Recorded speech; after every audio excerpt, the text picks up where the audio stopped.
Boa noite, Roberto. Marcelo, boa noite, tudo bem? Tudo bem e você? Tudo bem. Oi, Maravilha. Patrícia, Sérgio, Nales, Zé Ricardo, Amparo, Patrícia, Daniela.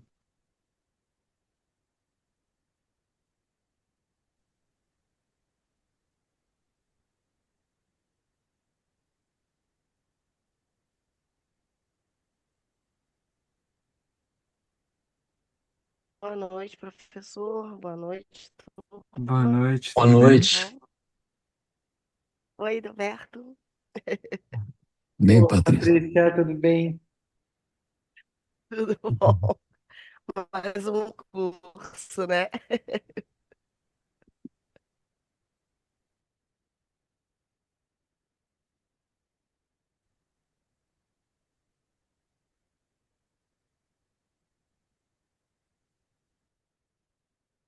Boa noite, Daniela.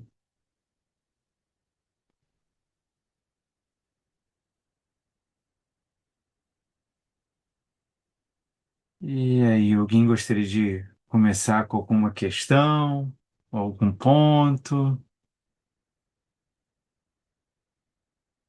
Ou começo eu mesmo?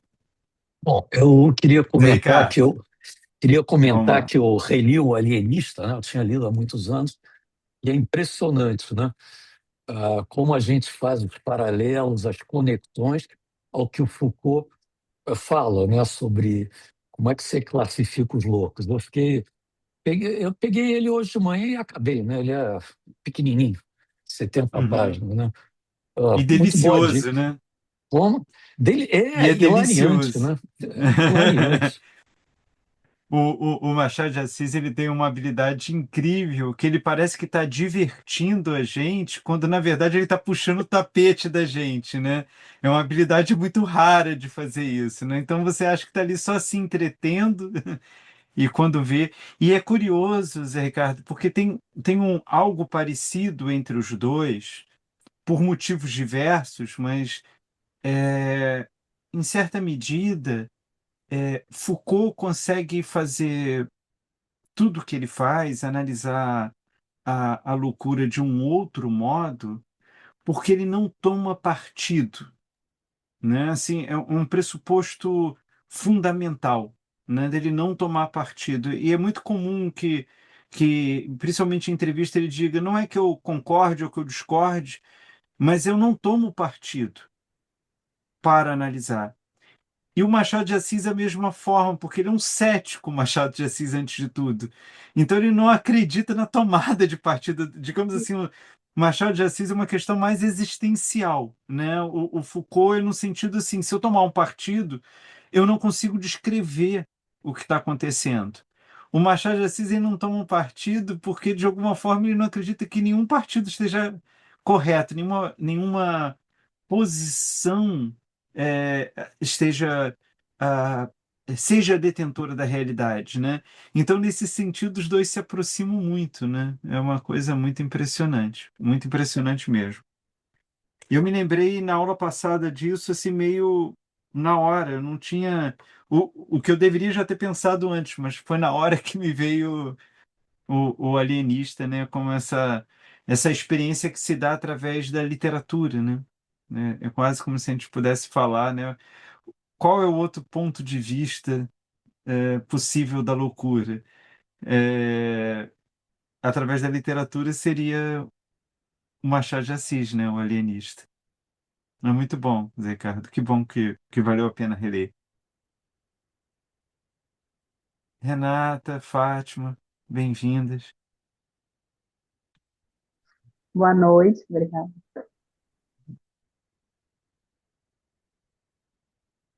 Então, eu vou retomando a partir daqui e aí vocês vêm juntos, né? De alguma forma, retomando a questão de que a loucura não tem causa, mas sim uma história, né? Ela não tem uma origem, mas ela tem um percurso. é possível fazer e analisar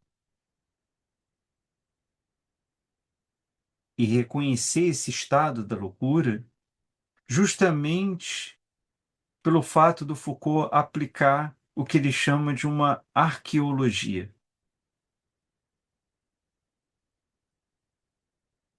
E o que a gente vê na história da loucura é justamente o entrelaçamento do método arqueológico com o objeto de estudo, no caso a loucura, né?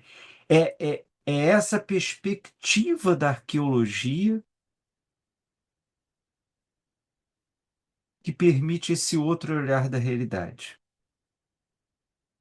Aqui eu não consigo de deixar de contar uma pequena nota biográfica que eu acho muito interessante.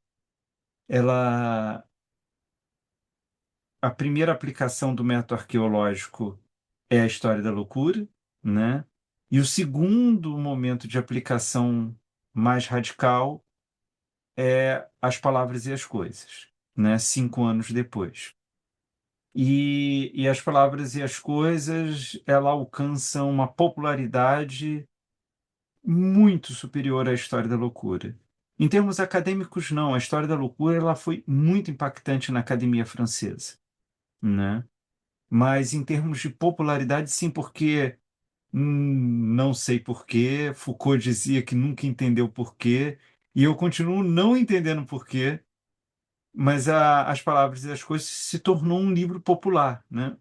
Por que que eu estou dizendo que eu não entendo? Para quem ainda não leu, é um livro extremamente erudito, denso, trabalhoso, é tudo que você não aposta como um livro popular. E essa popularidade, obviamente, fez com que muita gente passasse a conhecer Foucault, né?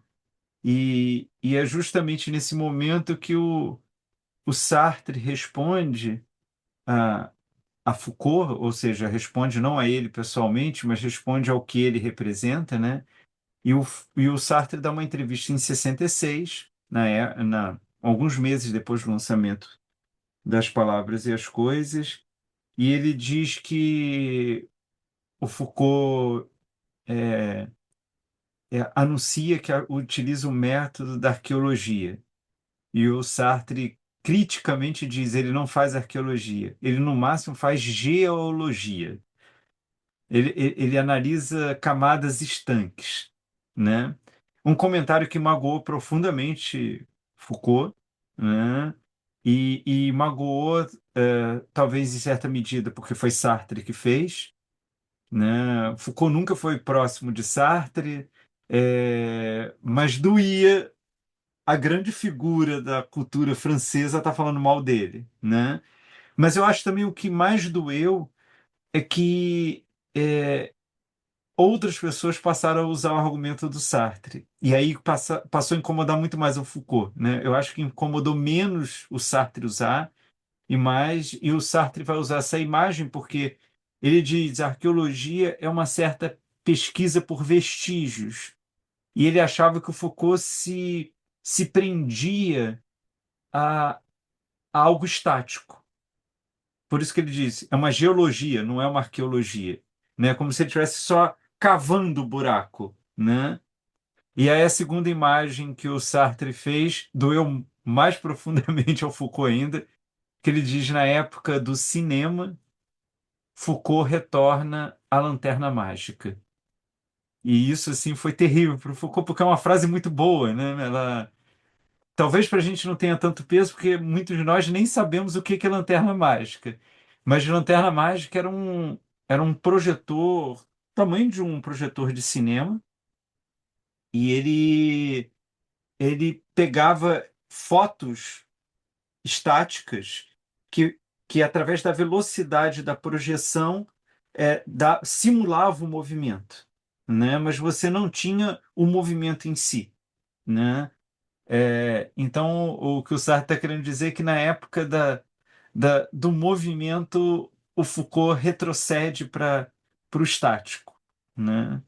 É, É curioso que décadas depois o Foucault consegue lidar com essa dor desse comentário e ele se autoproclama um geólogo, né? E ele pega isso, eu não percebi o quanto isso era interessante de você escavar o solo, né? E isso vai ser muito potente para o Foucault, porque o solo é aquilo que condiciona a possibilidade, mas ele não diz nada como vai ser, mas ele impõe um limite das coisas, né? Tanto no sentido territorial, né? Você sabe aonde um espaço está por causa do solo, né? A demarcação do solo, mas também no sentido nutritivo, né? Conforme a composição de um solo, ele torna mais possível ou mais inviável o florescimento de algo. Então, décadas depois, o Foucault encontra um jeito de lidar com essa dor de outra forma. Mas é interessante essa questão da arqueologia, né? E nesse caso, eu acho que o Foucault está completamente certo e o Sartre está completamente errado, porque o Sartre toma a arqueologia como se fosse algo estanque, né? É como se você esperasse algo acabar, morrer, e aí você só está ali só coletando os resíduos da questão.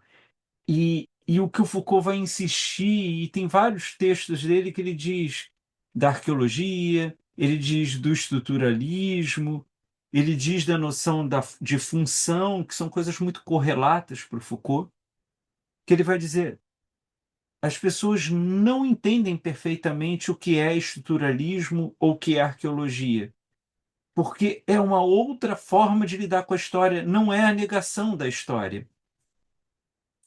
Porque, percebam, o que faz com que as pessoas achem que a arqueologia ou o estruturalismo renegue a história? O que faz é a arqueologia e o estruturalismo não estão interessados no progresso, na evolução das coisas. E a partir de uma perspectiva hegeliana, a história só se dá através do processo evolutivo.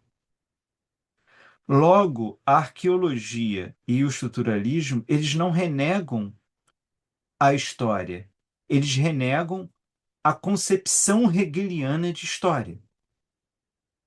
Eles não acham que a história se reduza ao seu processo evolutivo. Dentro de uma circunscrição histórica, não há processo evolutivo, mas há uma dinâmica histórica acontecendo ali. Tentar exemplificar isso, me digam se fica mais claro. Você pegar a sociedade brasileira do século XIX e comparar a sociedade brasileira do século XXI, é possível identificar avanços e retrocessos. É possível reconhecer evoluções e involuções. Concorda comigo? Mas é porque eu estou comparando duas coisas em momentos históricos diferentes e construindo um arco teórico em relação a isso. O que o Foucault está querendo dizer é que se eu olho só a sociedade do século XIX, brasileira, por exemplo, não há evolução porque eu estou dentro de um recorte histórico. Não é possível sequer falar em evolução. Mas eu percebo a atuação histórica naquele momento, né? Eu posso dizer, olha, esse certo costume, ele é típico de um momento histórico. Essa compreensão de história remonta a um momento histórico da ciência, né? Esses costumes de higiene ou de relacionamento atestam um certo momento histórico. E ele diz, ali é a história. Ela só não é do âmbito do progresso, da evolução, da continuidade. Não é porque não pode ser, você está fazendo um recorte, mas a história está ali, né? Então, é nesse sentido que me parece que o Foucault está mais certo do que Sartre, na análise do método. O método arqueológico ele não renega, como a gente já pôde ver na primeira aula, né? Eu não parei de falar de história o tempo todo, mas ele trata a história de um outro modo. Ele não está preocupado na linha continuista da história, mas na dinâmica interna. Outra forma da gente tentar imaginar isso. Não se trata de olhar as gerações de uma família, né? Lá o bisavô, o tataravô, o bisavô, o avô, o pai, o filho, o neto. Digamos que isso seria uma metáfora de uma história hegeliana. Mas se você pegar um momento dessa família, sei lá, 2005, ali tem um recorte histórico, tem um efeito da história operando ali. Mas fica completamente descabido você tentar explicar aquela família em 2005 recorrendo a processos de evolução ou de involução históricos. Então, é disso que se trata a arqueologia. A arqueologia ela está muito mais interessada nessa fundamentação momentânea daquilo que você está estudando. Faz sentido isso que eu estou falando? Assim, é compreensível? Se não, por favor, me chamem a atenção, né? E me digam o que que vocês acham que passa desapercebido aqui por mim.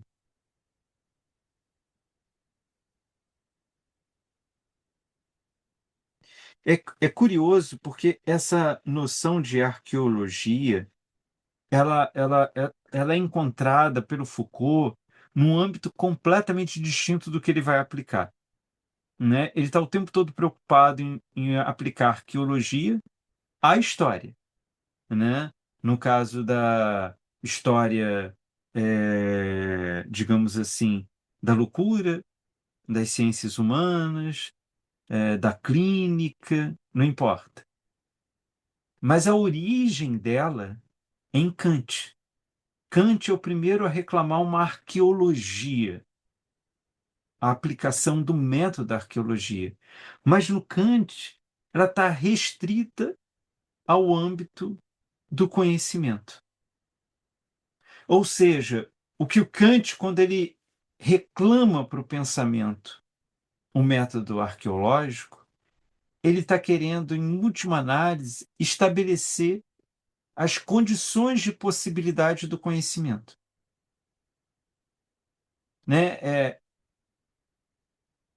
Em outras palavras, ele está buscando, reclamando que se deve instituir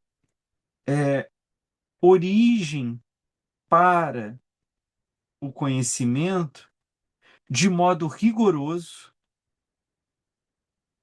para, no caso dele, Kant, fundamentar a razão humana.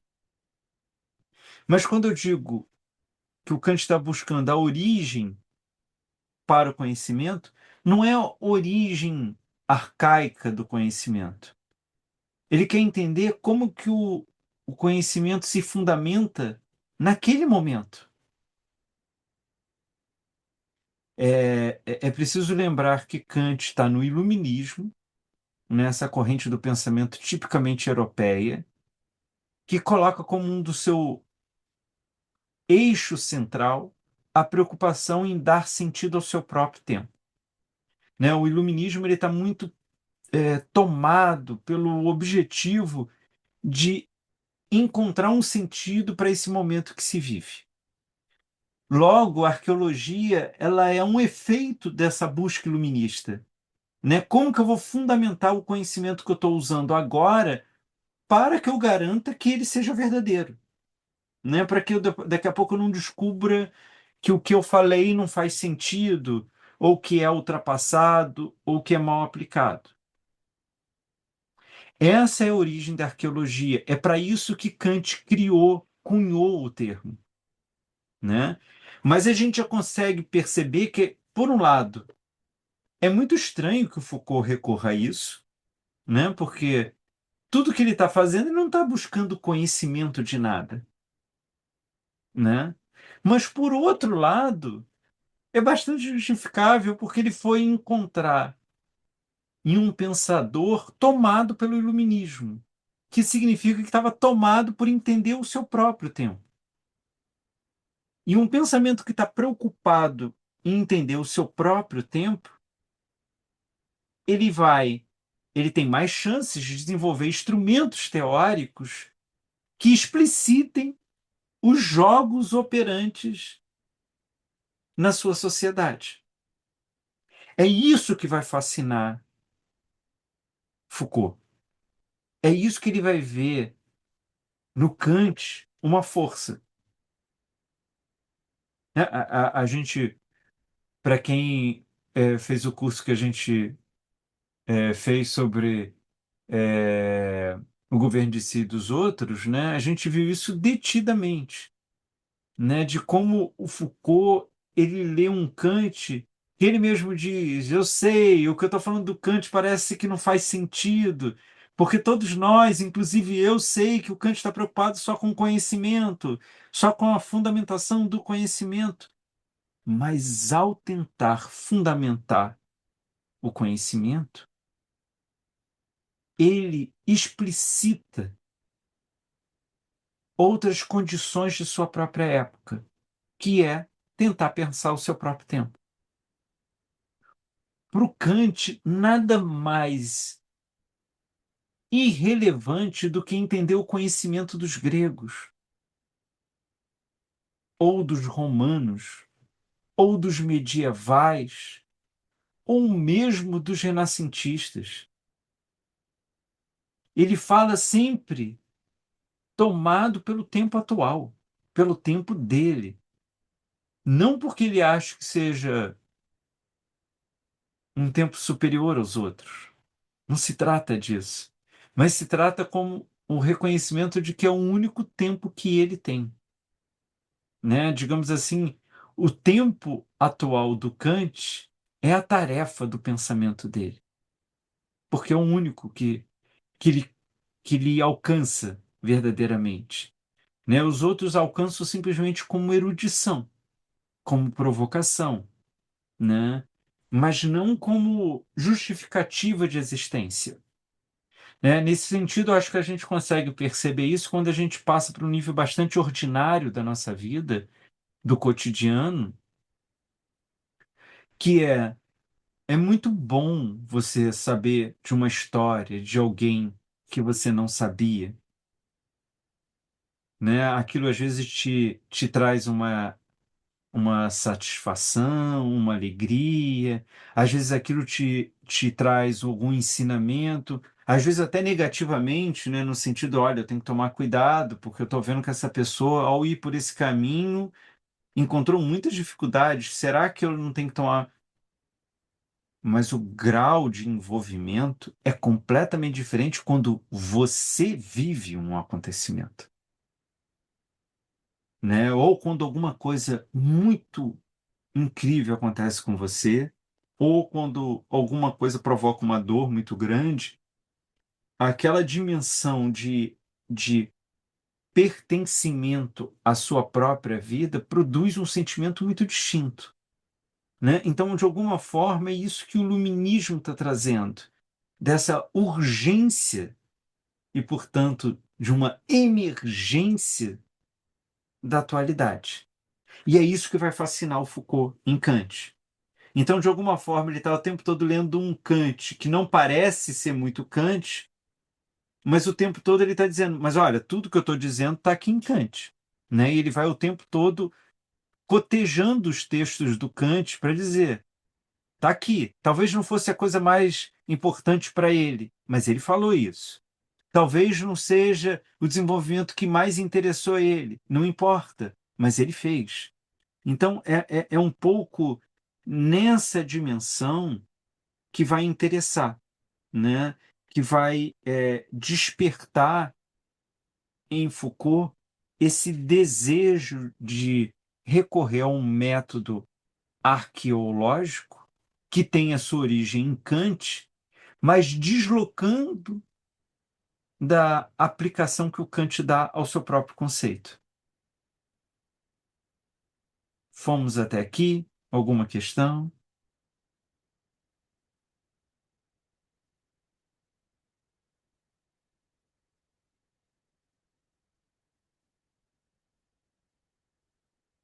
Nesse sentido, tendo esse horizonte da arqueologia,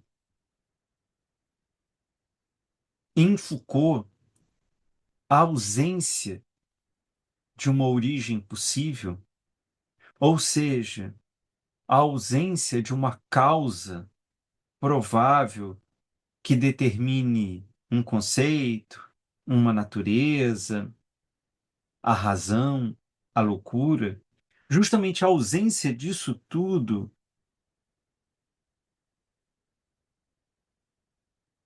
é que coloca a arqueologia em uma função nova e interessante. O que eu estou querendo dizer com isso? Sem a origem para dizer o que é a loucura, o que vai sobrevir com a arqueologia será justamente um estudo sobre as condições de possibilidade para que a história de algo, no caso, a loucura, aconteça. O que eu estou querendo dizer com isso? Eu estou dizendo olho a época clássica. Se eu sei que não existe uma causa anterior para a loucura na época clássica, se eu sei que não existe uma origem longínqua que está determinando aquela loucura na época clássica, ao abrir mão dessas ilusões de origem, de causa, o que virá à minha pesquisa será justamente as condições de possibilidade da época clássica em constituir algo que ela chamará de loucura. Entende? É mais ou menos que nem uma construção. Se eu não posso recorrer a materiais fora do canteiro de obra, se eu não posso receber estruturas pré-montadas no canteiro de obras, que seriam a causa, a origem, tudo que eu construir naquele canteiro de obras tem a ver com os materiais disponíveis que eu tenho ali. Então, a arqueologia, o que ela vai permitir é dizer assim, quais eram os materiais disponíveis na época clássica para que determinada condição fosse designada como loucura. E essa condição vai dizer o que singularmente que a loucura foi na época clássica.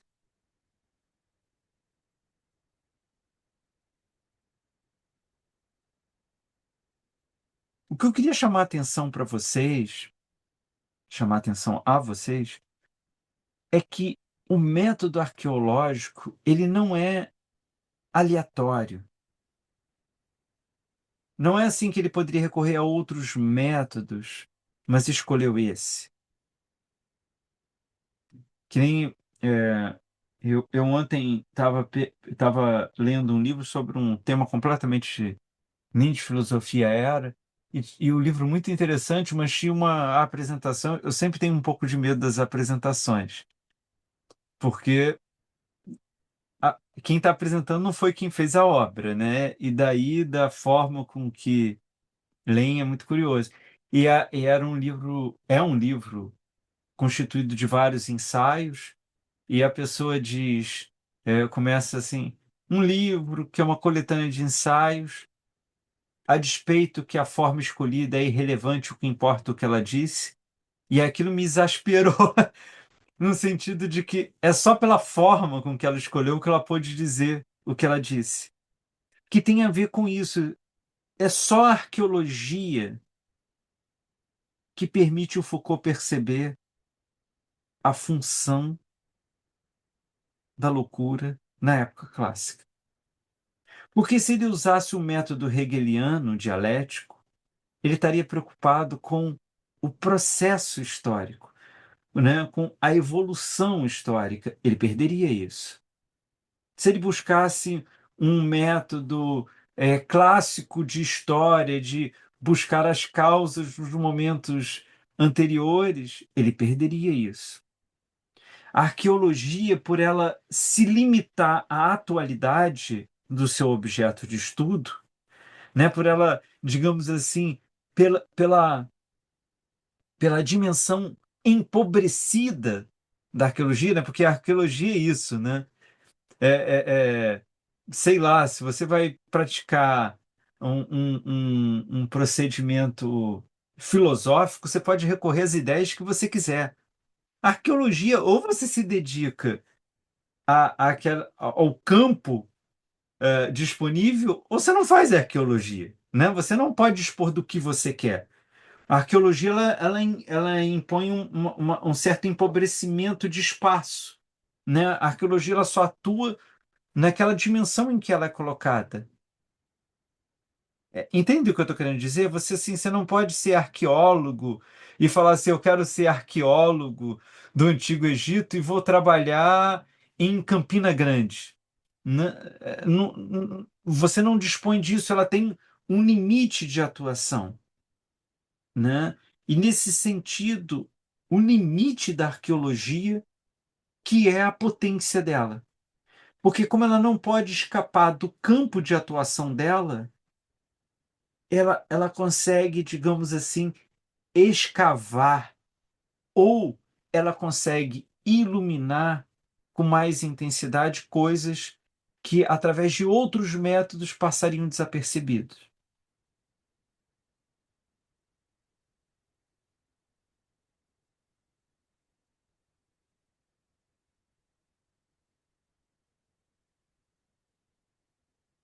Dizendo a mesma coisa de um modo diferente, eu diria que se, se não há origem, se não há uma causa original, se não há algo que por si só determine um evento futuro, então analisar as condições de possibilidade de algo existir da forma com que existe vai significar necessariamente se confrontar com o que Foucault chamou de arquivo.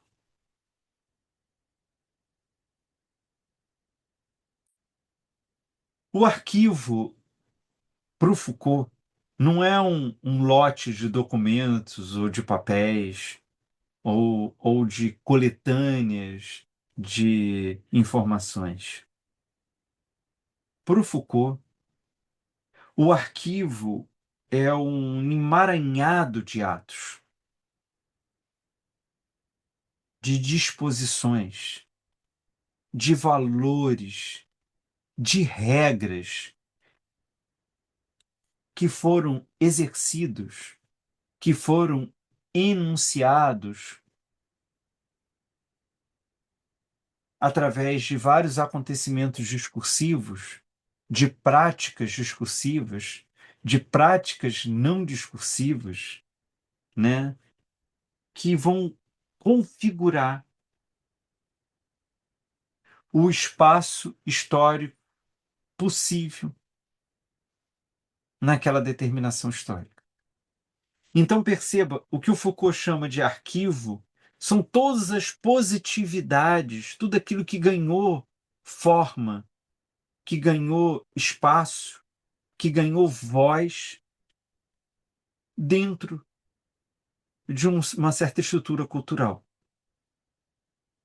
Isso é arquivo. E é justamente porque eu não posso recorrer a nada que veio antes, é justamente porque eu não posso recorrer a nada que vem depois, como promessa, que tudo aquilo que acontece ganha uma relevância. Eu não consigo encontrar uma ilustração maior ou melhor do que seja arquivo do que uma sessão de análise. O que eu estou querendo dizer? Quando você vai fazer terapia, você não está buscando num terapeuta alguém que seja profundamente conhecedor da sua história. Concordam comigo? Né? Você não vai procurar, sei lá, o seu tio, avô, ou a sua mãe, ou um amigo da sua família antigo que conhece todas as histórias, que sabem tudo o que aconteceu, e você lá com o seu problema, a pessoa vai dizer: não, não, Daniela, não é isso. Lembre que com 8 anos você fez isso, isso, e a pessoa falou aquilo. Entendeu agora? Está resolvido. Não é isso. Você não está buscando alguém que conheça profundamente a sua história.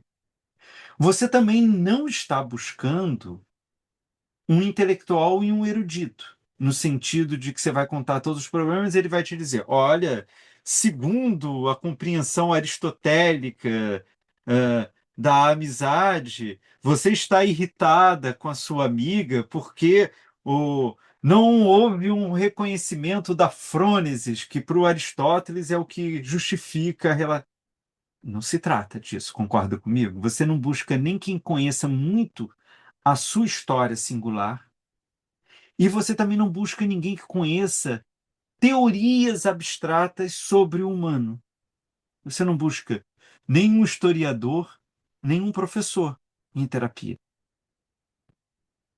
Se você não busca isso, significa que você está abrindo mão de quem saiba previamente qual é a causa do seu problema. Entende o que eu estou querendo dizer? Se houvesse uma causa objetiva do seu problema, você buscaria alguém que detenha muito conhecimento, ou da singularidade da sua história, ou do conhecimento humano. Mas olha que coisa curiosa, você busca alguém que, por padrão, às vezes isso não acontece, mas eu diria que 95% das vezes, você sequer conhecia antes de fazer a primeira sessão. Né? É muito curioso isso, né? Se você fosse contar, sei lá, para uma criança de 10 anos, né? Chegasse, sei lá, para um João, João, eu tô com um problema sério e vou procurar uma pessoa. E aí que pessoa você vai procurar então? Ah, vou procurar uma pessoa que não me conhece. Ele diz: olha, não parece uma boa ideia. Essa vai ter mais dificuldade. Mas a questão é que você não está querendo buscar alguém que saiba a causa. É justamente porque você não tem nada a oferecer de causa, é que tudo que é dito numa sessão passa a ser importante. Lembra a metáfora que eu usei do canteiro de obras?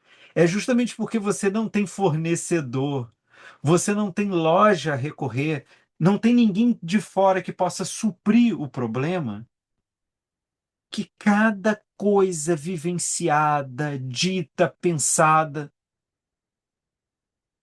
tem valor. De novo, a análise ela funciona com a mesma dimensão de uma pobreza estrutural.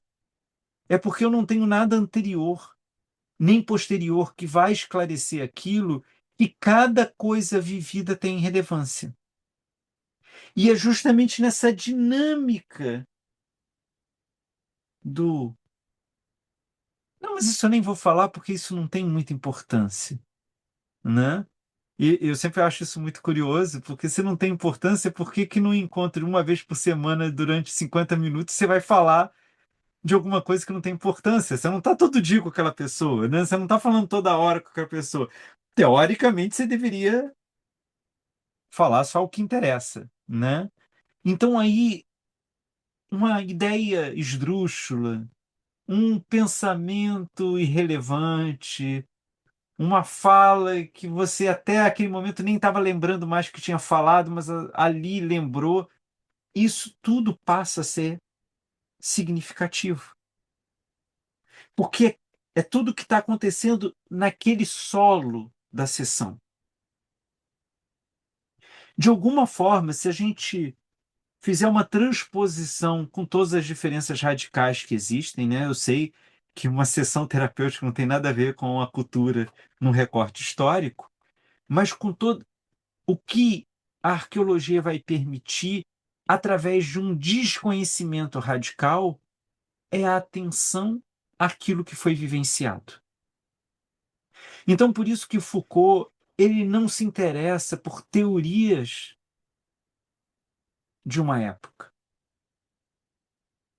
mas ele se interessa por uma teoria que foi escrita e publicada numa época.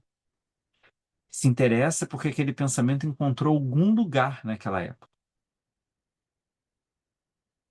E vai interessar ele tanto os grandes pensamentos, quanto, prioritariamente, aqueles mais irrelevantes. Tal qual numa sessão terapêutica. Quando você diz, né? Eu tenho um grande professor que ele diz que ele adora quando o paciente conta o sonho e diz, mas você sabe que não tem nada a ver com tal pessoa, né? Aí ele fala, ah, não? Ele falou assim, não. Ele falou, mas curioso, eu não estava pensando nessa pessoa, você estava? Não. Mas por que que você pensou que não? Né? Porque é muito evidente que tem a ver, porque ninguém falou, né? Porque então é mais ou menos isso. O Foucault, os pequenos detalhes, as coisas desapercebidas, as coisas, as situações marginalizadas, tais quais como os atos falhos, né? Quanto os pequenos comentários, as piadas, as ideias sem sentidos numa sessão são absolutamente relevantes, porque elas trazem a nota do acontecimento. Elas trazem um aroma do acontecimento. Elas trazem um tom do acontecimento. E é isso que interessa ao Foucault. O Foucault não quer definir o que é o azul. Ele quer saber como que a época clássica usou o que ela chama de azul. Então só interessa a visão da época clássica do azul para ele. Não é claro que ele vai se interessar com as outras compreensões de azul, mas para destacar aquela ali. Do mesmo jeito que a experiência em terapia, quando bem aplicada, é muito importante, né? Quando eu digo bem aplicada, porque se você for fazer terapia pela experiência, é um desastre total, porque você vai ignorar a singularidade daquela pessoa. Mas se você fala, meu Deus, eu já atendi 6 pessoas que aconteceram a mesma coisa, e olha que coisa curiosa, ela concluiu coisa completamente diferente das outras. Então ali você reconhece uma singularidade, um fato único. E nesse sentido ele vai ser muito importante. É o tempo todo o que o Foucault está perseguindo. A partir de um certo reconhecimento de uma constância, o que destaca nessa constância? Que vai ser justamente o que vai dizer sobre aquela época. O que só naquela época pôde ser vivido. É, é, é, é essa dimensão que o arquivo atua.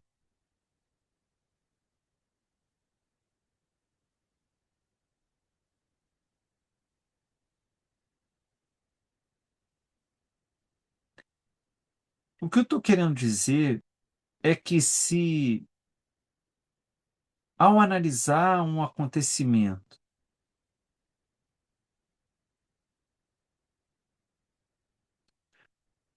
se consegue retirar a tentação de encontrar uma causa que justifique tudo.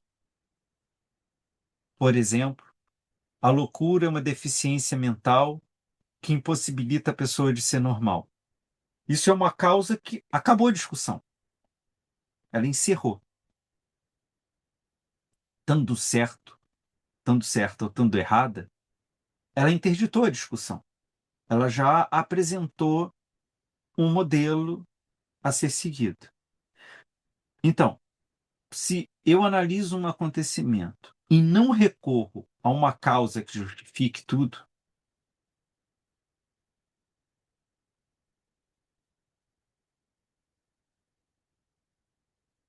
se eu consigo, de alguma forma, retirar do estudo qualquer horizonte que defina previamente o meu objeto de estudo, no caso a loucura,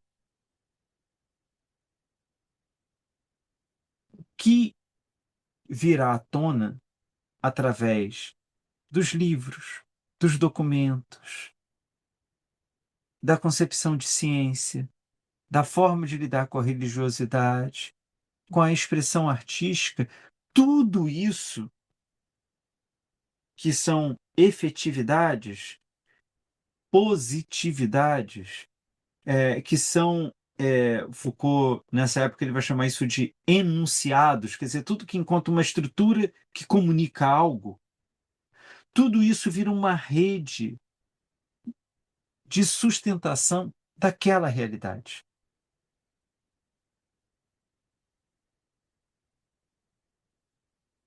A literatura de uma época é um pedaço dessa rede de sustentabilidade,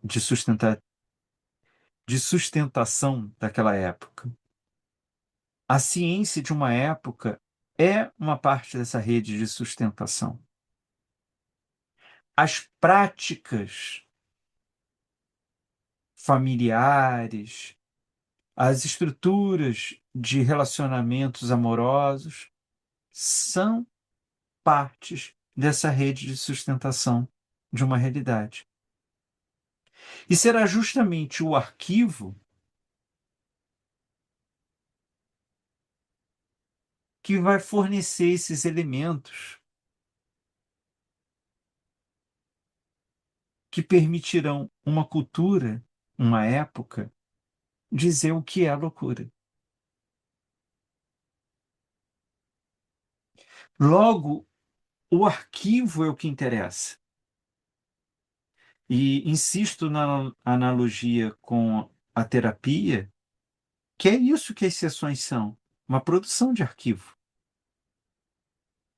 Não no sentido clássico do termo, né? Não é que eu, por exemplo, estou me consultando com a Daniela e aí eu vou falando sobre a minha vida, sobre meus relacionamentos, minha concepção, as minhas irritações, as minhas chateações, as minhas frustrações, e ela vai anotando aquilo tudo para depois dizer: ah, a questão é essa. Né? Como, por exemplo, se usa hoje em dia as AIs para fazer terapia.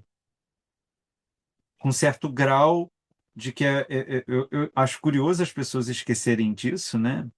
É bastante sintomático no sentido freudiano, que toda inteligência artificial opera na estrutura de redes sociais, cuja o objetivo principal é manter você ali, porque enquanto você estiver ali, a empresa está lucrando. Logo, o primeiro interesse de uma terapia comandada por inteligência artificial é que você fique ali, não é te ajudar, não é que você melhore, não é que você fique mais feliz. Se ela achar que em determinado momento deixar você feliz é o que vai te prender ali, ela vai falar o que for para que você se sinta feliz. Mas se ela chegar à conclusão de que o que interessa a ela é que você fique triste, porque cada vez mais triste, mais preso e dependente você está, será isso. É, eu não quero fugir muito do assunto, mas é porque tem um tema muito atual agora, não sei se vocês estão acompanhando, do conflito do governo Trump com Anthropic. A Anthropic é uma empresa de inteligência artificial.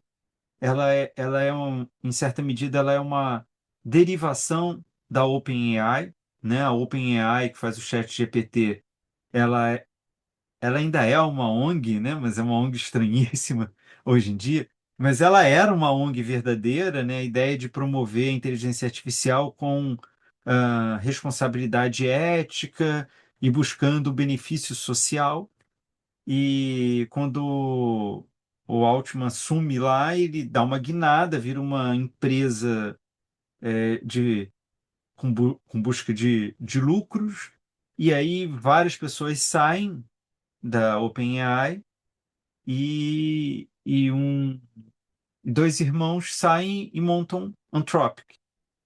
A inteligência artificial dela chama Claude, né? E ela é muito boa para repetição de atividades. Ela é a mais utilizada em empresas, porque ela é boa de repetir funções, né? Então, ela não é boa no sentido do chat, né? Como, por exemplo, o ChatGPT ou o próprio Gemini da Google é. E, e eles foram contratados, Anthropic, por uma empresa e pelo Pentágono para trabalhar no sistema de defesa militar. Só que todo o contrato que a Anthropic assina de prestação de serviço, ela tem várias cláusulas de impedimento de utilização do seu próprio produto. E uma delas é que você não pode usar de forma irrestrita a inteligência artificial. Ou seja, nada pode ser decidido sem um mínimo de uma supervisão humana. Então você pode pedir para que o Claude calcule tudo e projete o cenário, mas você não pode executar aquele cenário sem que você comprove para a Anthropic que alguém qualificado fez uma revisão do plano e aprovou aquilo. Pelo simples fato que a inteligência artificial não tem dimensão ética. A inteligência artificial não tem responsabilidade. Logo, a proposta que ela chama de mais eficiente, ela pode ser, dentro de um delírio que cada vez está parecendo menos futurista, de exterminar com a raça humana, por exemplo. Cheguei à conclusão que a melhor solução é exterminar com a raça humana, né? Para quem tem por volta de 50 anos, deve lembrar de um filme no começo dos anos 80 chamar, como que era mesmo? Acho que era Jogos de Guerra, se não me engano. Depois fizeram uma refilmagem nos anos 2000 que é horrorosa.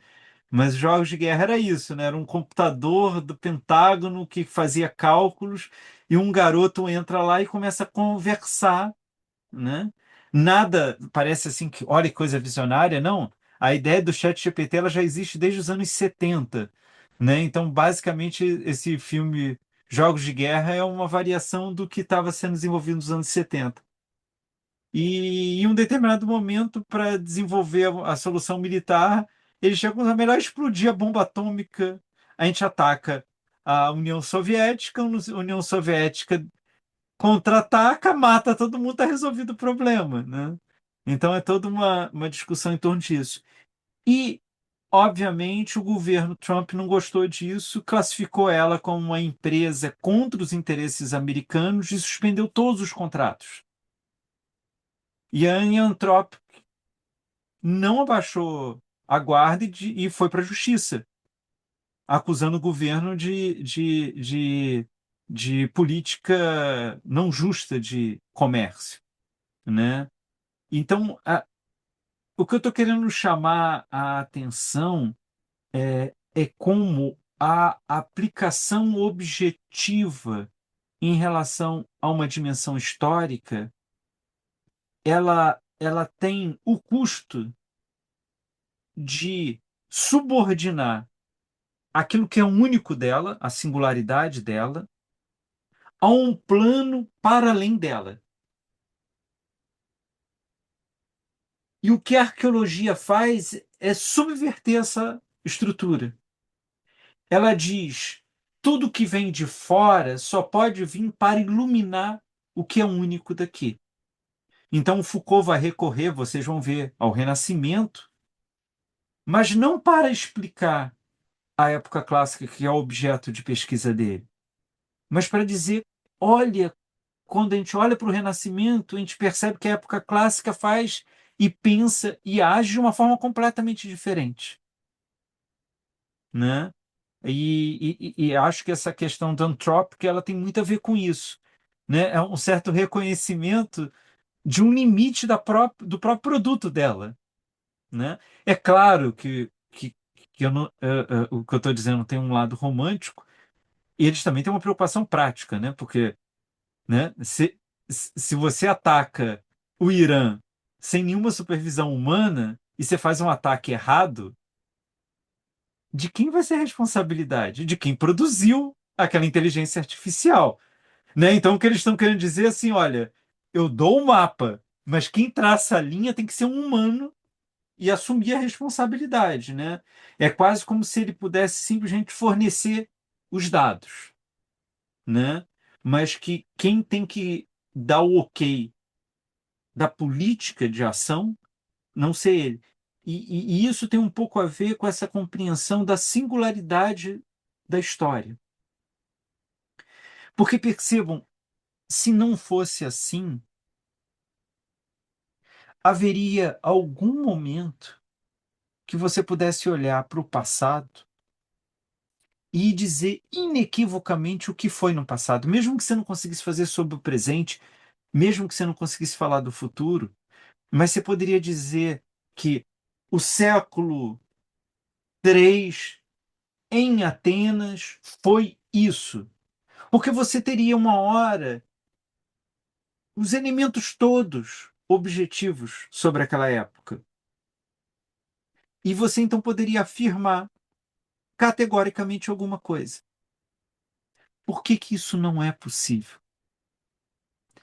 Isso não é possível porque toda época possui uma singularidade, e essa singularidade ela é avessa a qualquer objetividade.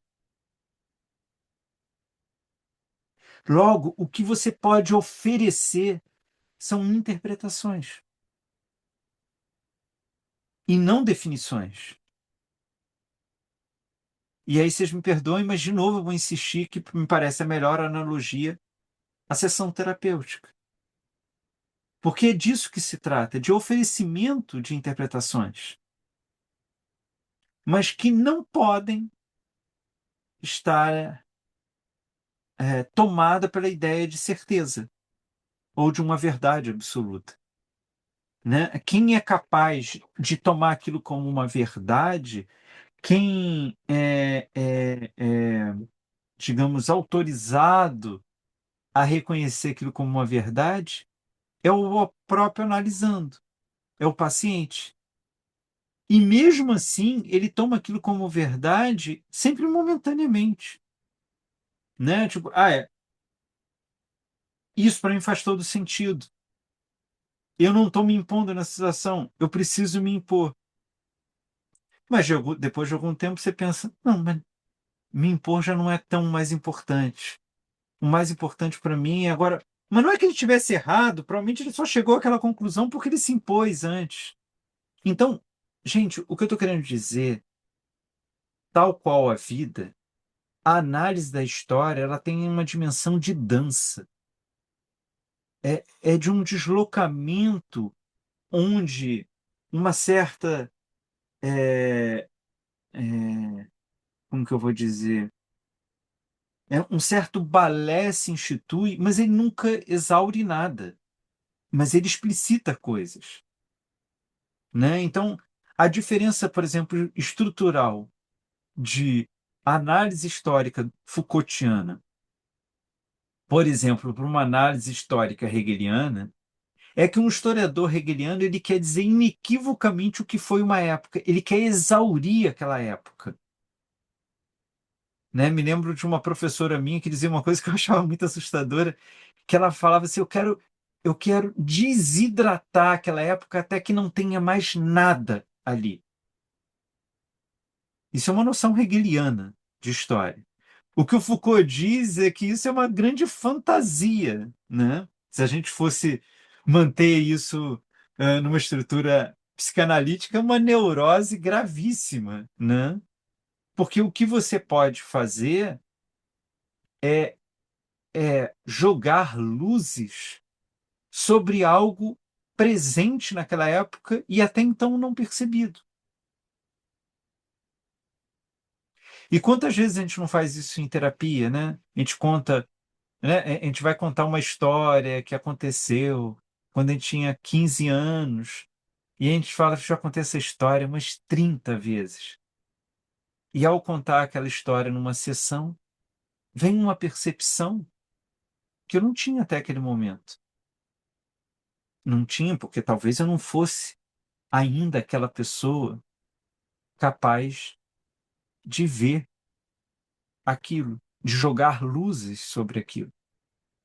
Então, por isso que eu estou falando que é uma dança, né? Porque a dança, por mais que haja uma coreografia, essa coreografia, ela sempre muda com o tempo. Ela sempre se transforma, ela sempre se modifica pela aquela já tão batida e tão verdadeira afirmação de Heráclito, né? De não se entrar nunca duas vezes no mesmo rio, né? Porque aquele palco não é mais o mesmo, no caso da dança, e o bailarino ou a bailarina já não é mais a mesma, né? E o que se mantém é uma coreografia que faz com que o espetáculo possa ser reconhecível como o mesmo, reconhecido como o mesmo. Mas o que está acontecendo ali é único, né? É uma das fantasias que a gente tem, né? Que nada deve ser mais insuportável do que fazer teatro, porque repetir 300, 500 vezes a mesma coisa, né? E não há um único ator, não há uma única atriz que diga que o frio na barriga que dá antes de entrar para cada sessão é porque você tem a convicção de que não vai ser igual à sessão anterior, né? Então, cada olhar do Foucault para a história tem um certo registro também do limite dele naquele momento. É muito bonito se vocês forem ler o prefácio que tem na História da Loucura, porque, ironicamente, a História da Loucura, o primeiro prefácio dela não é publicado desde a terceira edição. Você tem que ir nos Ditos Escritos para ver o primeiro prefácio. O que tem é o segundo prefácio que ele vem a partir da terceira edição. E é lindo o que o Foucault escreve, que o Foucault vale a pena ler, é um prefácio curtinho, que o Foucault basicamente está dizendo assim, eu deveria escrever um prefácio. Mas se eu tivesse que escrever um novo prefácio, em última análise eu teria que escrever um outro livro, porque o prefácio que eu estou escrevendo agora, ele já não é mais contemporâneo ao trabalho que eu fiz. Eu já teria outros interesses, outras coisas que me interessariam falar sobre loucura. Então eu teria que, ao reescrever o prefácio, eu teria que reescrever o livro inteiro. E para reescrever o livro inteiro, eu teria que fazer uma nova pesquisa. Ou seja, ele diz: vou publicar só isso. E ele ainda brinca no final: nossa, acabei reescrevendo um prefácio. Mas é um pouco dessa dinâmica que parece muito estranha a nós. Porque parece assim que um livro, quando ele é publicado, a verdade dele se encerra. E nada mais falso do que isso. A gente está lendo Banquete até hoje. E muito provavelmente, se Platão fosse vivo, ele diria: Eu nunca pensei nisso que vocês estão falando. Porque o que o Platão escreveu é só uma parte da dança. É só é um dos bailarinos da coreografia, que sem o qual não haveria dança, de fato, né? Platão não pode não existir, porque senão a dança, o banquete não existiria. Mas o Platão, apesar de ser um personagem fundamental, né, um bailarino fundamental na dança, o banquete, ele não consegue unicamente, sozinho, fazer a coreografia. Ele precisa que as pessoas leiam, ele precisa que as pessoas pensem, ele precisa que as pessoas ofereçam hipóteses de interpretação, ele precisa que as pessoas discutam, né? Quantas discussões equivocadas produziram no futuro resultados de qualidade? Vou dar só um exemplo disso que era caro ao Foucault. A gente tem as tragédias gregas, né? Todos nós conhecemos Sófocles e Eurípides e tantos grandes dramaturgos gregos. Ah, no Renascimento, houve uma onda de retorno à antiguidade e a produção de uma nova tentativa de fazer as tragédias gregas. O Hildeberto vai me perdoar pela pronúncia horrorosa do meu alemão, mas é o Trauerspiel, que às vezes é traduzido como drama barroco, tragédia barroca, que é uma tentativa de você recuperar a tragédia grega, né? Só que ela é toda esquemática. Então, portanto, ela não tem, para usar um termo técnico, ela não tem a malemolência da tragédia grega. Porque para os gregos, a tragédia grega não era um estilo de teatro, era uma forma de viver. Ou seja, assistir a tragédia era uma forma de você refletir sobre sua própria vida. Para eles, aquilo não era arte, aquilo era uma experiência existencial, que só pôde existir ali, por certas configurações históricas, né? Pelo solo, né? Que só uma arqueologia poderia dizer sobre ele. E aí você tem figuras tipo Lessing que destroem a Trauspiel, dizendo isso aqui é dantesco, isso aqui é horroroso, porque é aquela coisa, sabe, de uma peça que tem coloca uma caveira, aí a caveira simboliza a morte, que simboliza você pensar na passagem do tempo, e aí ele olha para um espelho, aí o espelho reflete a vaidade tem a ver com perecimento, e aí vai por vários esquemas, né? Desses esquemas que muita literatura popular depois se apropriou disso, né? Para trabalhar. E aí tem uma figura no século XX, filósofo alemão Walter Benjamin, que olha para aquilo e diz: Isso é genial. Não porque seja a elevação da arte, mas é porque ela dá conta justamente do Renascimento, daquilo que só o Renascimento podia pensar. Então, ele não pensa aquilo como a expressão máxima de uma arte, ele vê aquilo como um arquivo vivo do Renascimento. E aí ele vai escrever o, o famoso livro dele sobre o drama barroco.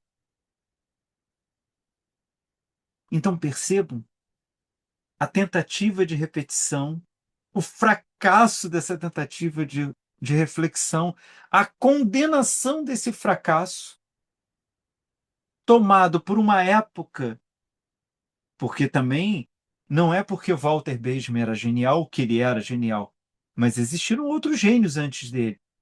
Mas quem viveu uma época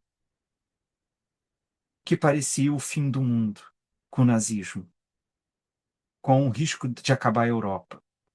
Percebem como a dimensão da vida do Walter Benjamin permite que ele veja num fracasso estético uma expressão da vida? É disso que se trata o trabalho do Foucault. É justamente desse recorte onde ele tenta extrair dali não respostas para ele, mas a singularidade do pensamento, das artes, da política, da convivência, que só pode ser vivido ali, como toda época tem as suas maneiras únicas de viver aquilo.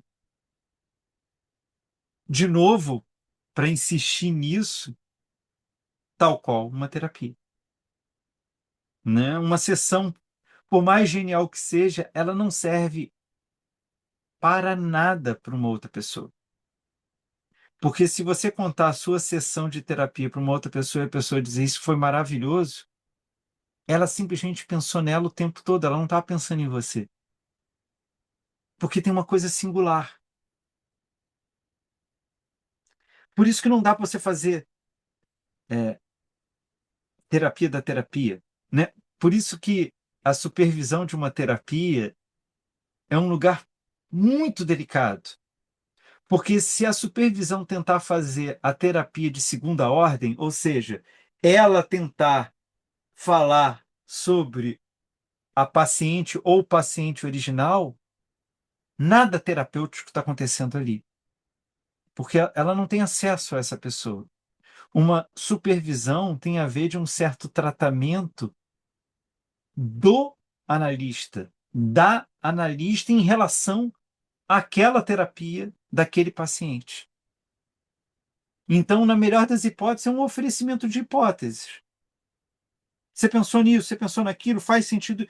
Mas é como se eu estivesse falando, e alguma coisa a Daniela chegasse e falasse assim: essa frase para mim faz sentido. Mas não fui eu que disse a frase genial.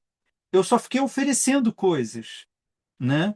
Então, do mesmo jeito que uma supervisão não pode fazer uma terapia de segundo grau, ela não pode acessar o paciente original. A análise histórica de uma época não pode fazer uma análise histórica de segundo grau. Você não pode olhar para o Renascimento ou para a época clássica e dizer: então vocês resolveram isso, vou aplicar aqui para ver se resolve. Não vai resolver. O que você pode fazer é, a partir desse olhar sobre a época clássica, você conseguir ampliar o seu horizonte em relação à sua própria época, como um oferecimento de hipóteses. Gente, faz sentido isso tudo que eu estou falando?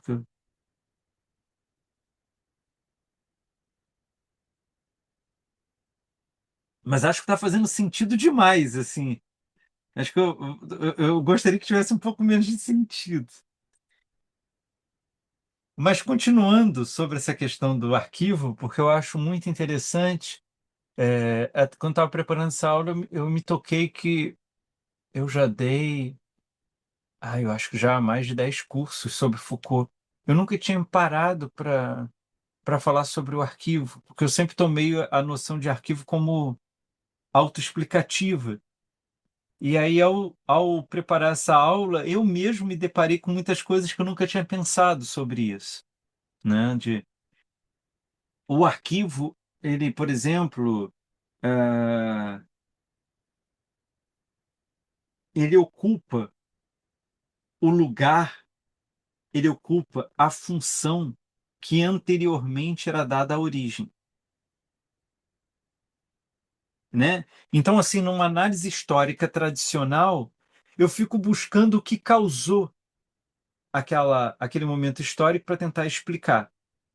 Como dentro de uma terapia eu fico buscando qual é a fonte do problema para poder tratar essa fonte do problema. Isso é a origem. Se eu tiro isso, o que acende é o arquivo. O que é o arquivo? Não me interessa qual foi a causa histórica. Não me interessa qual é a fonte do problema daquela pessoa. Me interessa como ela lida com esse problema agora. Porque da fonte do problema, eu sequer tenho acesso a ela para mudar. Né? Vamos supor, a, a fonte do meu problema pessoal tem a ver com um desamor da minha mãe. Se minha mãe nem é viva mais, o que eu poderia fazer? Nada.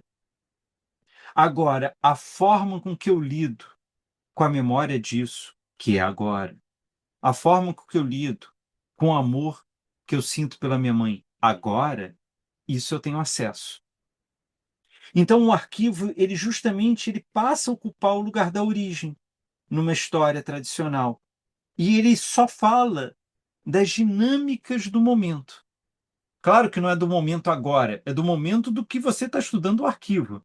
Né? Tanto que o Foucault vai ler os textos da época clássica, ele vai pesquisar sobre os documentos da época clássica. Né? Então, ele está pensando o que era contemporâneo ao, ao momento do que ele está estudando. Então, é justamente você troca a busca por uma explicação anterior pelo conhecimento do que foi efetivamente pronunciado. Porque é isso que o arquivo fornece.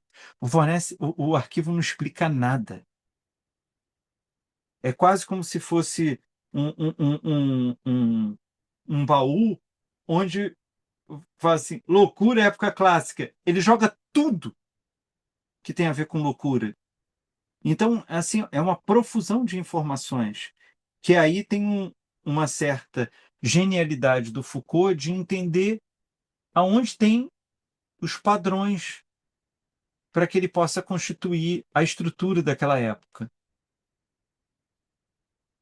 E com isso, diga, Patrícia, por favor.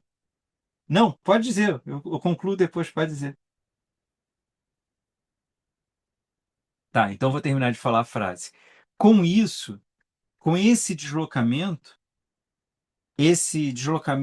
na história, ou se a gente quiser ser mais preciso, com esse deslocamento no estudo da história, porque o Foucault, em nenhum momento, ele está fazendo história, nenhum momento.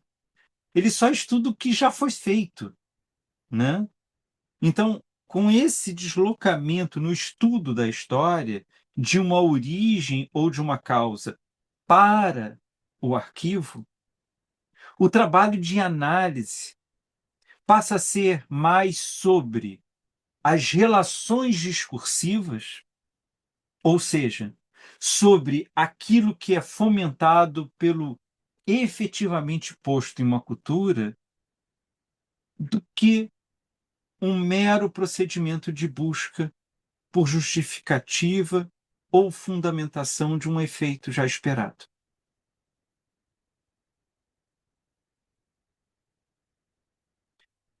É, eu torço muito que eu esteja conseguindo mostrar o quanto isso é diferente. Porque se de alguma forma a gente já discutiu isso muitas vezes em vários cursos, mas que eu me lembro, a gente nunca discutiu a partir desse viés.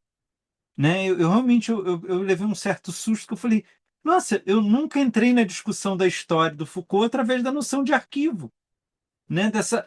Desse deslocamento, da retirada da origem, isso eu acho que a gente já falou várias vezes, mas do que ocupa esse lugar da origem no trabalho? É o arquivo. E o arquivo, ele só diz o que foi dito.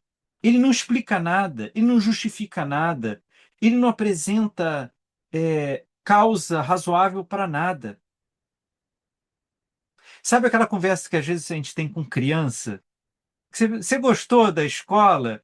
Aí a criança vira e te escutou, prestou atenção no que você falou e falou assim: sabe que ontem à noite eu vi um desenho muito engraçado que não sei o quê, e aí depois ela fala: o ano passado, na minha festa, eu detestei aquilo, e hoje na escola, assim, você fala assim: meu Deus do céu, para onde ela está indo do que ela está falando?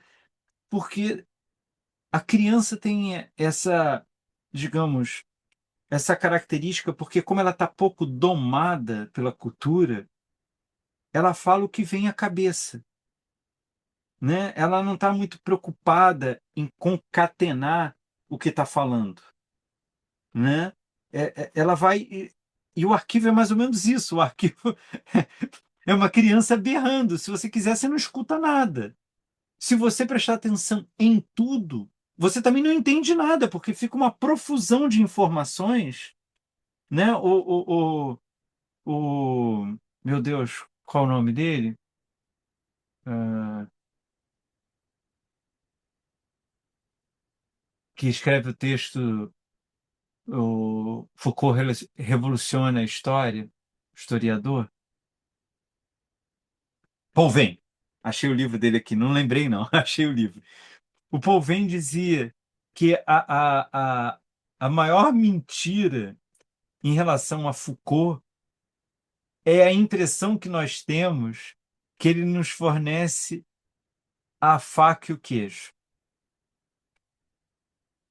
Porque quando você vê isso, você fala assim: maravilha, esqueçamos a origem. Não vamos tentar justificar nada anteriormente. Vamos nos ater ao que acontece. Vamos nos dedicar ao arquivo. E aí o Paul Venn, que é um grande historiador, ele diz, e aí, quando você começa a olhar para o arquivo, no sentido metafórico, né?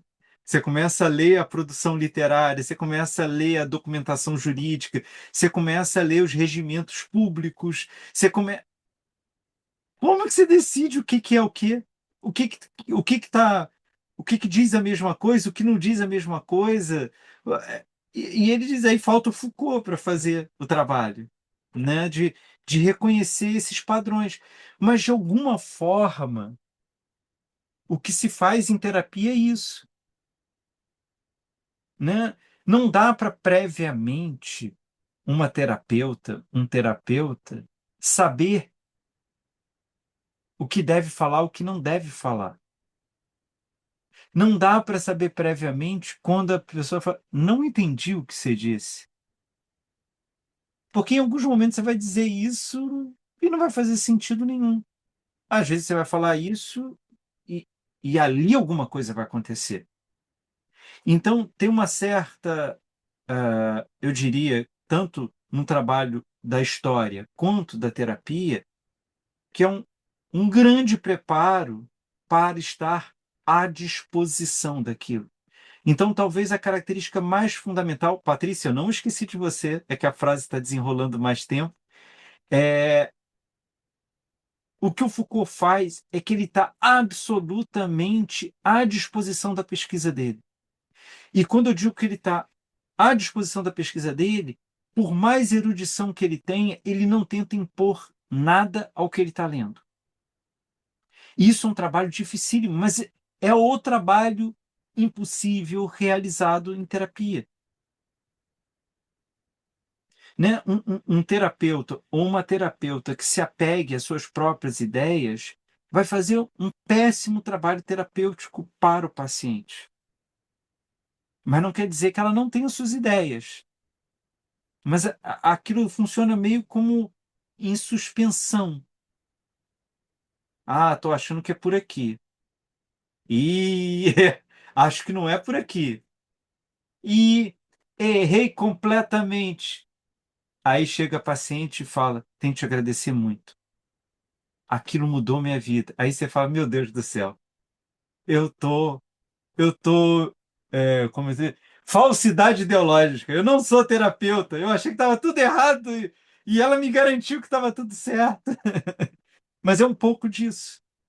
Por isso que tem um tatear, né? A gente já brincou isso várias vezes em vários cursos, né? Do Foucault diz: quero falar de uma coisa sem importância, pequena, imprecisa, que eu não sei muito bem dizer o que que é. Claro que a gente sabe que tem um charme Foucaultiano nisso, um jeito de captar o leitor e a leitora, mas de fato é isso. O que o Foucault ele é rigoroso e inflexível é sobre os arquivos da sua pesquisa. O que eu quero dizer com isso? O que um juiz disse é o que o juiz disse. O que alguém pronunciou é o que alguém pronunciou. Isso não tem flexibilidade. Agora, o que você vai construir interpretativamente a partir disso, isso está em cena. Isso pode ser discutido. Mas isso, de novo, é que nem terapia. Né? O que a pessoa falou, o que a pessoa falou. Ah, mas não foi o que eu quis dizer. Ué, ok. Então, o que você não quis dizer foi o que você falou. Né? Ah, mas eu gostaria de não ter falado. Então, ok, você não gostaria de ter falado aquilo que você não quis falar, mas que você falou. Quer dizer, você pode mudar os significados daquilo ad eterno, mas o significante não. Aquilo que foi dito, não. E é disso que o Foucault é inflexível. Né? Então, não dá muito, e nunca deu muito certo discutir com Foucault, desqualificando o material de pesquisa dele. Toda vez que tentaram fazer isso, a pessoa saiu bastante humilhada da discussão. Não era fácil discutir interpretação com ele também, que ele era bem terrível. Mas isso tinha flexibilidade. Ele mudava de opinião, o Foucault. Né? Ele dizia, aquilo não me interessa mais. Eu teria que reajustar tanta coisa ali que eu teria que refazer o trabalho e não me interesso mais pelo assunto. Tem uma discussão para quem se interessa disso, naquele livro do Roberto Machado sobre o Foucault, ou Impressões de Foucault, que eu sempre acho que o título está errado, eu sempre acho que é Impressões de Roberto Machado sobre Foucault, porque eu acho que aquele livro diz muito mais do Roberto Machado do que sobre o Foucault, mas ele conta que ele já era muito íntimo do Foucault, e o Foucault realmente foi muito íntimo dele, e o Foucault gostava muito dele. A relação não era a mesma com Daniel Defer, né? O Roberto Machado conta isso, né? Que o Daniel Defer não gostava nem um pouco, mal cumprimentava ele. E Daniel Defer, companheiro do Foucault. E em um determinado momento, ele tenta. O Foucault já é depois do vigiar e punir. O Foucault já está na preocupação dele sobre a questão do cuidado do sujeito, e ele tenta discutir com o Foucault as palavras e as coisas. E o Foucault fica respondendo para ele coisas que não estão nas palavras e as coisas. E o Roberto Machado conclui que, olha que coisa, ele que escreveu o livro, mas ele está tão desgarrado do livro que eu, nesse momento, conheço mais o livro dele do que ele. Não é que eu acho que o Roberto Machado esteja errado com isso objetivamente. De fato, era isso. Mas não é porque o Foucault não lembrava do que ele tinha escrito nas palavras e as coisas. É simplesmente o Foucault não se interessava mais por aquilo. E nesse sentido que se lhe interessasse aquilo ainda, ele teria escrito o livro de outra forma. O livro ele também se transforma muito rapidamente num arquivo de si próprio. Entende? Para entender quem era Foucault em 66, vale a pena ler as palavras e as coisas. Mas você não pode aplicar as palavras e as coisas a 82 automaticamente, porque aquele arquivo já não diz mais a mesma coisa, né? Então, é um pouco nesse sentido, né? Patrícia, você ainda lembra, Patrícia?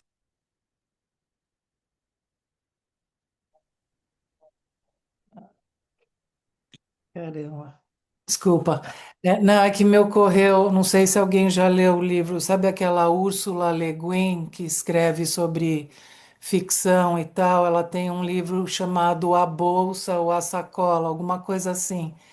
E ela faz uma análise das tecnologias e ela fala que a bolsa é o mais importante porque eles iam pondo as sementes, os objetos, as coisas.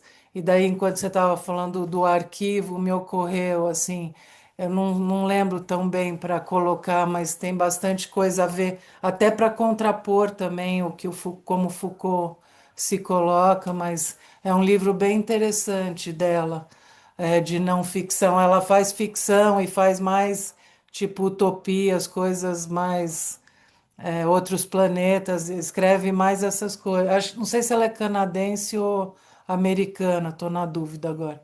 Mas Mas ela esse livro escreve em inglês? chama A Sacola ou a Bolsa. Eu Mas vou isso, procurar, a eu não ideia é que conheço. você coleta, sabe, tudo que está dentro, é mais que a lança, mais importante que uma lança que matava os animais, eram as bolsas de coleta. Enquanto você falou de arquivo, me ocorreu esse livro aí.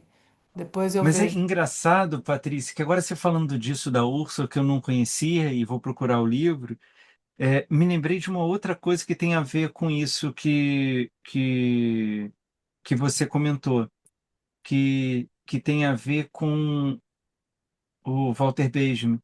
O Walter Benjamin tinha um interesse muito grande na moda, moda de roupa, o que era bem estranho para um filósofo, né? Porque normalmente a filosofia sempre desprezou a moda, porque a moda era sempre uma representação muito clara do consumismo, da, do que é perecível, daquilo que só tá para despertar o desejo imediato e, portanto, superficial, né? E aí, nesse sentido, a gente poderia. é, Maravilha, Nath. A Nath colocou a teoria da bolsa de ficção. Vou procurar para ler. Vou procurar para ler. Fui procurar também, fiquei super animada, Patrícia, com a indicação. E mas o Walter Benjamin ele é louco pela questão da moda, porque justamente a moda, como ela não é tida como algo sério, né, como algo que, sei lá, que os governantes queiram controlar, que os intelectuais queiram é, dizer do sentido, ela imprime o sentimento, os valores, as tendências de uma forma muito forte, né? Então é um pouco curioso isso, Patrícia, que eu fiquei pensando quando você estava descrevendo sobre a bolsa, sobre isso que você guarda, e fiquei pensando assim, né? Por mais que toda bolsa contenha coisas muito parecidas, nunca são exatamente as mesmas coisas, né? E através da bolsa você expõe um pouco da sua personalidade naquele momento, né? Daquilo que para você é importante ter próximo, tudo, como a moda, né? Sei lá, pode estar na moda usar jaqueta, jeans, mas cada um vai usar de um jeito diferente, de um modelo diferente, em situações diferentes, né? Então, esses elementos menores, como a bolsa, como a moda, que estão, digamos assim, marginalizados numa escala de importância, eles fornecem muita informação sobre aquilo. É um grande arquivo sobre um momento. E não é à toa que o Foucault se interessou pelos loucos, pela loucura. Porque é justamente aquilo que está à margem da sociedade. E enquanto margem da sociedade, né, a própria ideia da margem de um rio é aquilo que delimita, né? Então, você entende muito melhor o rio pela margem do que pelo seu centro, né? A margem é aquilo que diz, ó, aqui acabou, né? Tem uma coisa, tem uma imagem linda de um texto, tenho que me lembrar o título do texto do Foucault, mas é lindo porque é quase poético, que ele fala a razão, e Debert, já vou te passar a palavra, a razão sempre teve horror à água. A única coisa que a razão concedia à água é a areia, né, da margem. Mas entrar no continente, a razão nunca permitiu. E aí você fala assim, que Foucault estava com isso. Aí ele fala, a água é a loucura, é a profundidade, é o desconhecido. E a razão tem pavor da profundidade, do desconhecido, do maleável, daquilo que não pode ser transformado em propriedade, né? Porque você pode recortar a terra, você não pode recortar o mar. E ele vai trabalhando nessa dimensão. Mas é interessante porque todo o trabalho que ele vai fazer não é da loucura em si, também não é da terra, da razão em si. Ele sempre está falando da margem, né? Ele sempre está falando da areia, daquilo que você tem um pouco de terra e um pouco de água vindo. Eu não sei se eu li esse texto. Deixa eu ver se onde está aqui. Que eu li esse texto, eu acho que foi ontem. Que eu falei, mas que coisa linda do Foucault. É, cadê?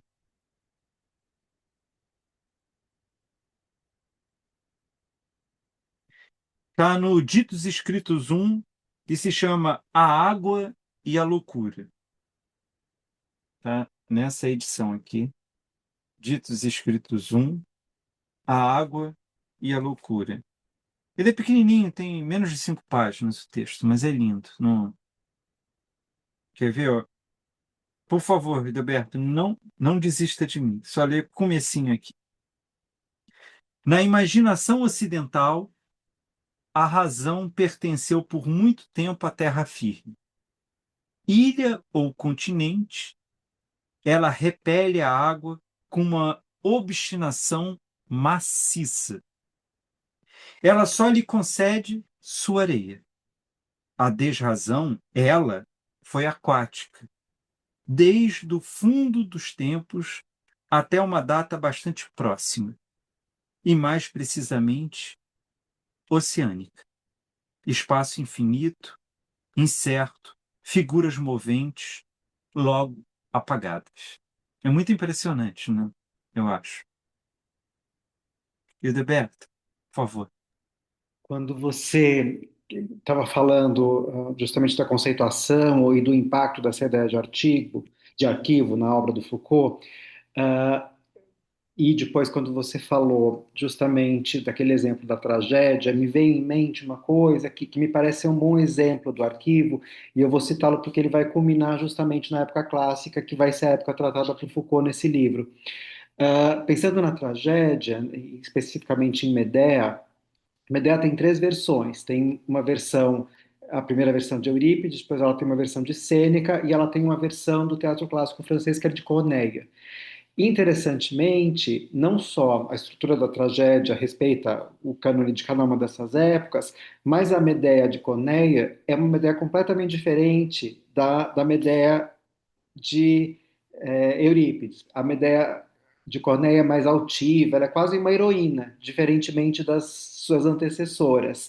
E isso me parece muito interessante para ilustrar o modelo do arquivo, porque estamos falando de um exemplo de literatura, e interessantemente, cada uma dessas três Medeias está atrelada a uma poética distinta. A de Eurípides, a poética de Aristóteles, a de Sêneca, a poética de Horácio, e por fim a de Corneille, a poética de Boileau, que vão respeitar os cânones específicos de cada uma dessas épocas ou de cada um desses solos epistemológicos, assim a gente preferir. Exatamente. E é curioso porque, de alguma forma, Edelberto, o que você está chamando a atenção é que toda história, e aí você está falando de uma história no sentido estrito, né, de uma estética, né, de um teatro, mas eu estou chamando a atenção de toda história, a história que a gente conta da nossa história, né, as nossas versões, elas são mais funções, estruturas. Elas não têm uma verdade implícita, né? Tanto que às vezes você conta uma história e, sei lá, eu conto para análise alguma coisa e ela fala que emocionante, aí eu me irrito e falo, Nádia, você não entendeu nada do que eu disse, não é emocionante, foi irritante, não sei. Porque não existe uma verdade implícita ali. É quase como se fosse uma avenida que você pode percorrê-la de formas muito distintas, né? E é isso que, por exemplo, em terapia, às vezes a gente, como paciente, tem muita dificuldade de entender, porque a gente quer um sentido único sobre aquilo, sobre a nossa própria vida, sobre os nossos problemas. Eles não existem. Quer dizer, é justamente o processo de você simbolizar, ou seja, de você criar sobre aquilo que te cura. E é muito interessante quando você vai estudar Freud com isso, porque você só pode simbolizar algo porque, antes de tudo, você alucina. É porque, antes de tudo, você escapa da realidade. Se você não escapasse da realidade, você não poderia encontrar um sentido, né? E isso é muito lindo. Hoje eu estou com o Walter Benjamin na cabeça, ou vocês estão com o Walter Benjamin, então eu estou ressoando aqui. Mas o Walter Benjamin, ele adorava como se diz, lendas, histórias antigas, porque ele dizia que elas nunca diziam nada, que elas só eram uma avenida. E, portanto, cada época, cada pessoa trafegava ela de uma forma diferente, né? Ele conta uma história que é do Antigo Egito, que chegou até ele, por exemplo, né? Então, a gente está falando de 5.000 anos, que é a história de um rei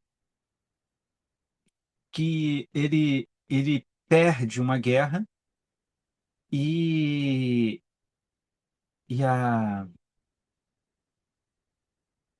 e o inimigo que toma o reino dele toma a mulher dele como sua mulher. E ele fica impassível. Aí depois o inimigo dele pega o filho dele e faz escravo dele. Ele fica impassível. Mas quando ele passa e vê o escravo dele preso, ele chora copiosamente. E o Walter Benjamin fala: não se apressem a dar um sentido, porque essa história tem 5.000 anos e cada época deu um sentido diferente a essa história. O importante é a abertura ao humano que ela produz. Não é o fechamento. Ela não vai te entregar nada objetivamente. Ela vai te chacoalhar a ponto de você perceber alguma coisa em você, né? Então ela funciona quase como um espelho que reflete algo não muito exato, mas que você consegue captar. Então é muito impressionante isso, né, que você trouxe da Medeia, porque exemplifica justamente isso, né? E ao mesmo tempo denuncia dois equívocos que nós podemos ter. Um é de achar que só faz sentido você falar alguma coisa que seja inequívoca, né? Então é quase como se você dissesse assim: a peça Medeia não tem valor, porque cada um diz uma coisa, então ela não serve para nada, né? Em relação a isso. E o segundo equívoco disso é querer repetir as coisas como um sinal de valor também, né? Então é aquela coisa que, principalmente, toda terapêutica sofre isso. A medicina só não sofre isso atualmente porque a medicina está em mãos muito ruins hoje em dia. Mas a medicina mais interessante, ela sofre de você não saber o que fazer. Mas você tem que fazer, né? Então você tem que oferecer um diagnóstico, você tem que oferecer um tratamento, mas que a responsabilidade é dizer: não tenho garantia que vai dar certo. O que estamos querendo de resultado é isso. E todas as possibilidades de desvio e de erro são essas. Quer seguir esse caminho ou prefere outro caminho? Né? Porque é disso. E normalmente a terapêutica ela cai em descrédito porque diz: eu vou me consultar com o Edelberto, com o Edelberto eu chego a uma conclusão. Aí eu vou me consultar com a Daniela, com a Daniela eu chego a outra conclusão. Eu vou me consultar com a Nádia. Então, isso não presta, porque se prestasse eu poderia repetir, né? E é justamente isso que não é possível, porque não é possível porque o que temos é uma abertura e não um fechamento.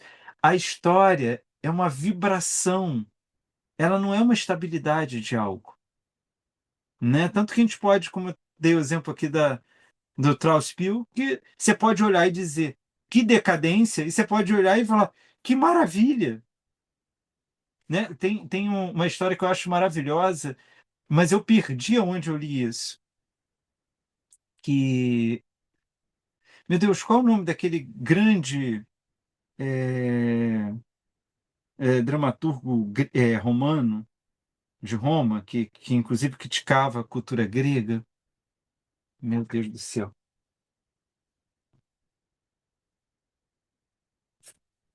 Ah, meu Deus. Só tô vindo. Eu tô maluco, só tá vindo Confúcio na minha cabeça, não é Confúcio. Ai, ai. Bom, agora eu esqueci, me perdoem. Eu vou lembrar depois, eu mando para vocês. Quando eu falar, vai ser muito óbvio. Ele tinha relatos que ele dizia que tal peça era a, a excelência da beleza do teatro. Só que ninguém tinha acesso à peça. E então só tinha um relato dele dizendo que era a excelência da beleza. Séculos depois, encontraram a peça. E quando foram ler, não acharam graça nenhuma na peça. Tipo, ele é um louco de achar que isso é a essência da beleza. Mas é porque ela certamente, para a cultura romana, ela produzia um efeito que fazia sentido, que para os nossos olhos não faz, né? Um exemplo talvez mais evidente disso que durante mas muito tempo, o Bach foi considerado um compositor menor da música, né? Algo que parece sacrilégio até pronunciar isso em alto bom som, né? Mas de fato, né? Então as coisas não carregam uma verdade absoluta e basicamente o que eu estou querendo chamar a atenção é, é que tudo isso que a gente está discutindo, todo, digamos, esse prolegômeno que estamos fazendo aqui na aula passada, nessa aula, eu ainda vou fazer um pouco na aula que vem. Prometo que não passo da aula que vem, na aula que vem, no mínimo, acaba ali. Mas é porque eu ainda quero discutir um pouquinho mais sobre arquivo, quero discutir um pouquinho mais sobre estrutura e um pouquinho mais sobre função, que eu acho que isso vai dar régua e compasso para a gente ler melhor o livro, mas basicamente é tentar dizer que se nós não buscarmos uma resposta, algo escutaremos. Porque se a gente busca uma resposta, a gente se silencia para tudo que não for aquilo que a gente está buscando. E a gente não sabe se o que a gente está buscando foi vivido.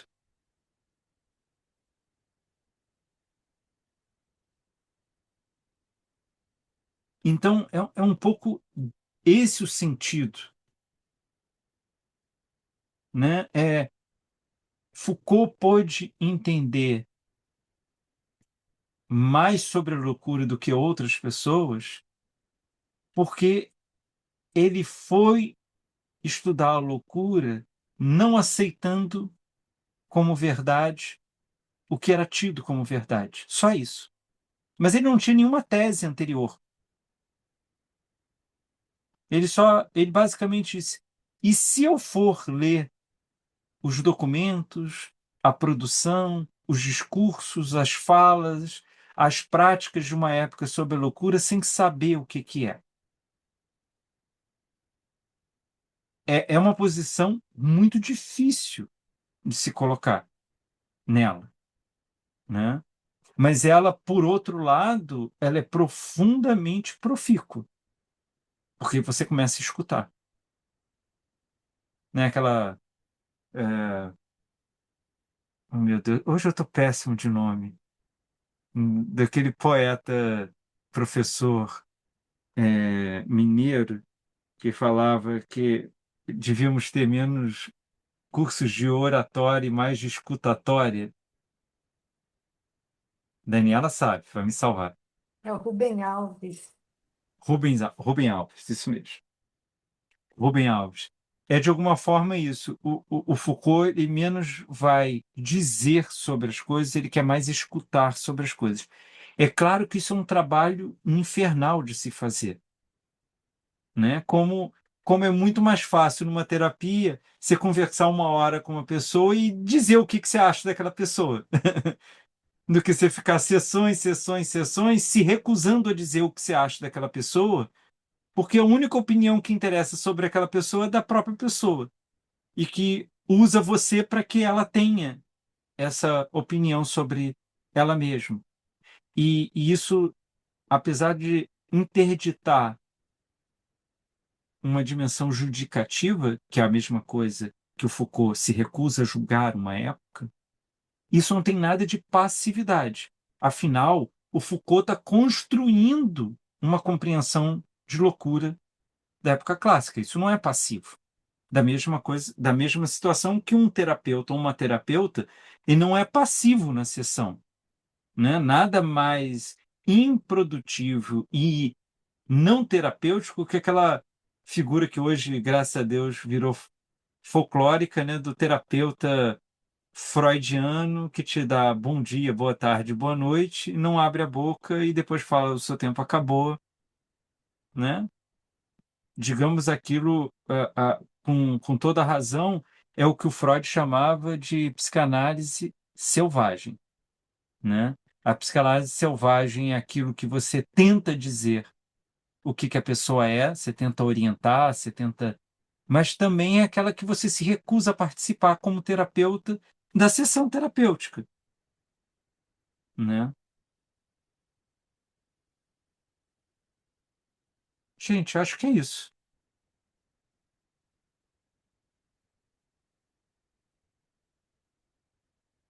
Alguém gostaria de falar mais alguma coisa? Todos nós vamos correr essa semana atrás do livro que a Patrícia indicou, da Úrsula. Ler as 3 versões da Medéia já é mais difícil, Alberto. Não é porque a gente esteja desprezando a sua indicação, mas isso assim, para uma semana dá mais trabalho. Gente, muitíssimo obrigado, como sempre. Muito bom tê-los aqui, muito bom juntos estarmos pensando isso. Se cuidem e nos vemos quarta-feira que vem. Uma ótima semana para vocês. Boa noite. Obrigada, Boa professora. noite, obrigada. Boa noite. Obrigada. Boa noite. Tchau, tchau, boa noite.